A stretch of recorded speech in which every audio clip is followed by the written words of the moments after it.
maglagay mo sa labas ng bahay, 2 linggo, 3 linggo, at magsugal ka doon. Kung kailangan mo tulong sa iyong ng bahay ng iyong mga pamilya ng patay, dapat bigyan na lang, hindi kailangan ng gambling, hindi kailangan ng sugal. The God said that we made you from the soil, and we will return you to the soil, and we will bring you out from the soil. What happened in the world today, the people are not returning the body to the soil.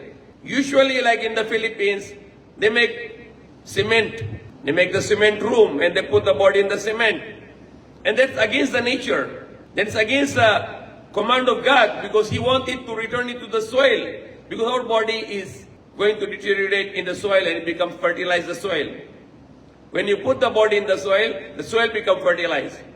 But when you put the body in the concrete, cemented concrete, then your body is going to be eaten by the worms. Until it will be consumed by the worms. And then these worms will go around the world. So how many genetic problems will come with this? But when you bury the body in the soil, we made from soil and the soil of the land will join together to become soil and fertilize soil. It's a natural process according to the command of God and with respect. But when you put the body in the cement or in the cascade or in wood, plywood, whatever, all wrong. Mali lahat. It's all wrong. Because you have no respect to that dead body. This dead body will be eaten by the worms. And the worms will go around the world. But when you put in the soil our body becomes soil, very good respect. The bones will be left in the soil.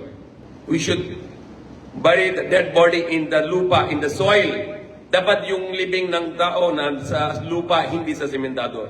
So people are not just burying their dead bodies in the soil, in the cement.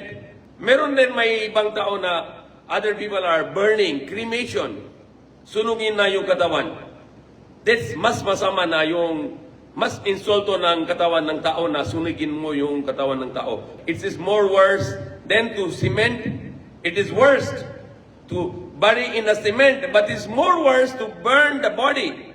Yung katawan, sunog na katawan. Yan, mas masama pa sa living sa semento. You are going to burn the dead body, insulting a person's respect. He was your father, she was your mother, she was your wife, and now you're going to burn your mother, your father's dead body, your wife's dead body, and if you are a woman, your dead body of your husband, you are going to burn. The dead body of your children, are you going to burn them? You have no respect to the dead body of your loved ones. It is even worse to burn the dead bodies, and people are doing it. Even in Philippines and America, they are doing it. Cremation. It is a great sin to burn the dead body. Yan na isang malaking kasalanan ng sunugin ng katawan ng patay.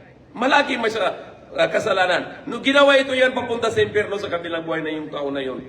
Prophet Muhammad sallam said, to damage the alive person's body, it is the same sin you damage the dead person's body. If you break the hand of an alive person, it is the same sin if you break the hand of the dead person. Or cannot be insulted to put on the outside your house and you play the gambling. Maglagay mo sa labas ng bahay, 2 linggo, 3 linggo, at magsugal ka doon. Kung kailangan mo tulong sa iyong ng bahay ng iyong mga pamilya ng patay, dapat bigyan na lang, hindi kailangan ng gambling, hindi kailangan ng sugal para tulong sa mga yung tao na yung mahirap na yung patay na yung tatay niya or yung iba-ibang. Hindi kailangan ng magsugal doon sa katawan ng patay. Dapat bitulong na lang sa iyong pamilya ng patay kahit walang sugal. Para kay Diyos, para kay Allah. Ano then insulting to put the dead body outside the house 3 weeks, 1 month, and you play the gambling. Dapat kaagad yung balik sa lupa dahil yung katawan ng tao, lupa, balik sa lupa kaagad within 24 hours. Yan ang tama. This is respect for a dead body.